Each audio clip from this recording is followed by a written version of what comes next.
Prosegue l'attività investigativa per ritrovare la 27enne di Favara, mamma di 4 figli, Jessica Lattuca. L'ultimo elemento è il ritrovamento di 2 murales su 2 distinti muri in Contrada Crocca, la strada che conduce Favara al villaggio Mosè di Agrigento. 2 scritte inquietanti che riportano la stessa dicitura. Lillo Cardillo, assassino Jessica. Un nome che è iniziato a circolare in tutta Favara, un nome che non sarebbe esatto, un soprannome. Indiscrezioni giornalistiche collocherebbero la figura di quest'uomo, Lillo, nel filone di un'indagine riguardante il ricatto a sfondo sessuale che vede coinvolte diverse ragazze su un asse che collega Favara alla vicina Castrofilippo, secondo quanto riportato da Grandangolo.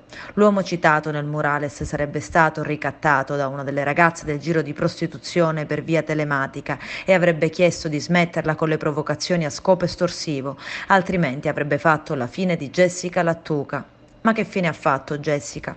La scomparsa della giovane mamma favarese si sta rivelando uno dei casi più complicati della cronaca recente. Nomi e luoghi che si mischiano all'omertà del posto, che continuano a scontrarsi con le intercettazioni telefoniche e col giro di prostituzione gestito da Gaspare Volpe, detto Baggiaro. A Volpe a settembre fu incendiata un'automobile in centro a Favara, un'auto con la targa romena.